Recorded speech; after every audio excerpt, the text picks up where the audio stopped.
Hi everyone, hope you're doing well from wherever you're watching this channel, depending on your time zone. Now, Kipchoge Keino is a man that we celebrate in this country for flying the Kenyan flag very high after he won several Olympic world records. And with all this, this man is now in retirement. And yesterday, we had one of the sad story that is touching on Kipchoge Keino after rowdy youth decided just to go and invade his 195 acres of farm. And these people are now demanding a share of this land. That's what is happening in Eldoret. And remember, this same farm is housing the Olympic Committee certified Kipchoge Keino High Performance Training Center, a camp where athletes normally use to do their exercise in racing for preparation for competition. So people just decided that it is time they go and reclaim part of this land. If you check now, the son is alleging that the father acquired that land in 1972 from a family that's now coming back to demand that land. They are demanding a piece of that land, and there was a dispute in 1990 where Kipchoge Keino decided that because of the whole drama, I'd rather give back like 20 acres to the family and stop this case. It ended. But now it has just emerged again. They are now demanding 70 acres parcel of that land. Then you ask yourself a question. Why are we witnessing such kind of activities in this country? Whereby someone cannot just acquire something in peace, then you own your property in peace to enjoy the fruits of your hard labor. This indeed is one of the sad stories in this country. As all this is happening, we have a government that is also just watching as goons go to an extent of invading someone's private property. But then, as we check in all of this story, we again ask ourselves a question. Who is encouraging youth to act in such goonish manner? And this is taking me back to what happened at Spectra International, East Africa, ile ya Raila Odinga. We know goons invaded that property. They never stopped there. They also went to the Kenyatta Northland farm.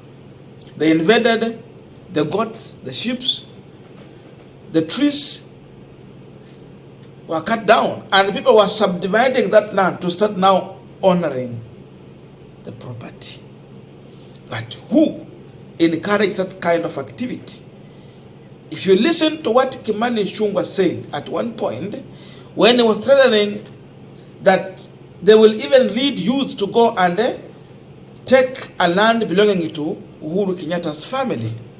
From there, we saw youth following what Kimani Ichungw'wah said. And this could be the reason why Kipchoge Keino's property is being invaded. The person who encourages such kind of behavior is none other than the majority leader in the National Assembly and a member of parliament elected on UDA party ticket. Sisi wa Kenya wa hapa Mount Kenya tuko na maswali mingi ya zile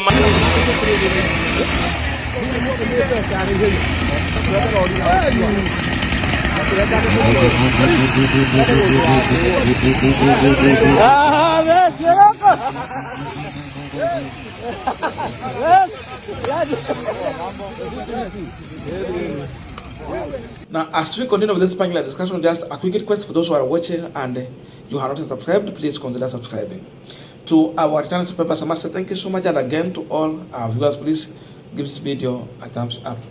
Thank you so much, and back to this discussion. Now, this matter of Kipchoge Keino's property was resolved in 1990s So we are talking about 33 years ago.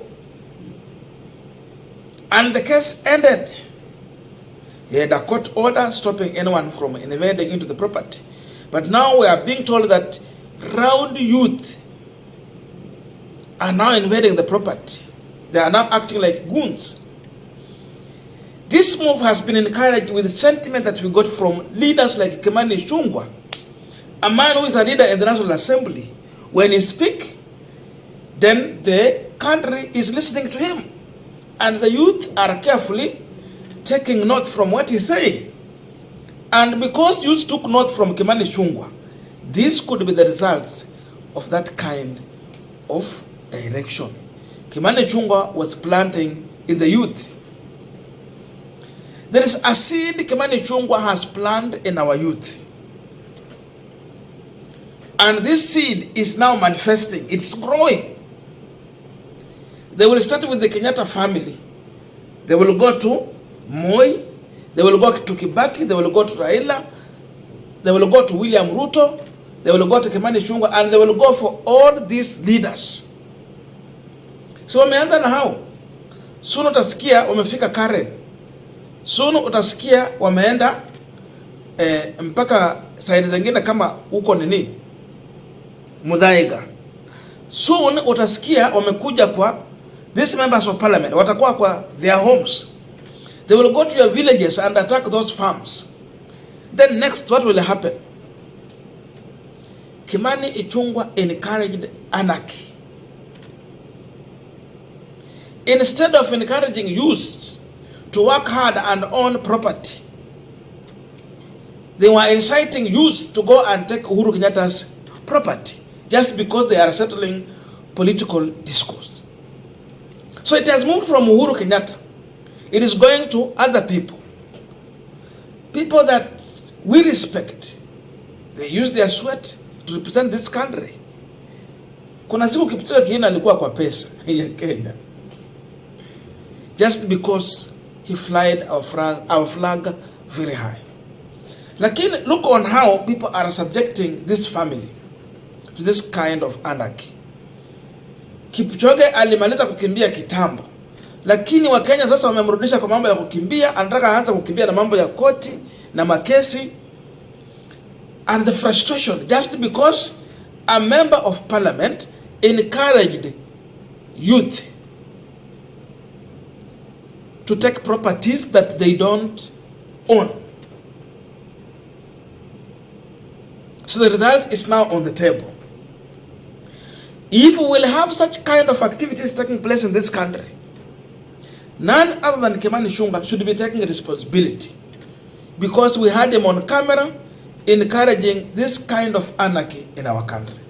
And we are asking youth, if Kimani Ichungw'wah is the one who encouraged this, and we have had him very clear on camera, they should go further and touch on his property. Because now he's the person who is inciting this youth. And then he mwanza na Kimani Ichungw'wah, so that he can feel the pain of destruction of property that you have just acquired in a lawful way. Wezi ambia vijana waende kuchukua mali ya wenyewe, na Keino hujawaambia wakuja kuchukua yako. It looked like a joke. The issue of hustler ilianza hivyo, kaanza kusema Dynasty hustlers. Then from there, so you are saying they have and they have not. Kenyans are now realizing that even William Ruto is not a hustler. He is a real dynasty. Because he's dining with the dynasties. He's giving job to the dynasties. Nani alipea Uhuru kazi? Ile kazi Uhuru anafanya saizi nani mwenye alimpea? So why was Ruto giving job to a dynasty if he's not part of the dynasty? The script of dynasty, Ruto is on the list. People are now realizing even Gachagua is on the list.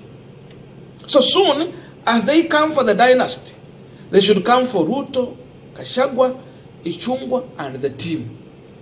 Otherwise, we have one of the worst leadership ever in this country.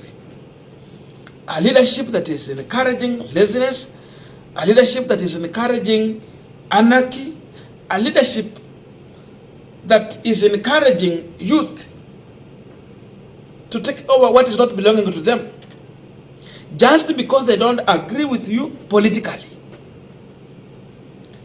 Sasa tumetoka kwa uhuru, sasa tunaongea mambo ya Kipchoge Keino. I don't know who will be the next. And after that one, I don't know when Kimani Ichungw'wah will be on the list. Because he was heard very clear, and even after he was questioned on an interview, he said he don't regret. And he admitted that indeed he said it. And he still supports that position. He still stands with that statement. So tell me, where are we heading to? Where are we heading to as a country? Can you acquire a property in this country in peace and you enjoy having your hard labor swept? Can you enjoy? Sasa hii mambo itaanza na watu wachache. Na vile wabunge wanyamaza wanaona hiyo maneno ikifanyika, wajue pia hao watafikiwa. And soon we will never have a country that is built on a rule of law. Itafika mahali itakuwa ngumu sana for William Samoei Ruto to govern this country, because even when his own people in UDA party were encouraging anarchy, he was silently watching and smiling. Soon chuma chake ki motoni.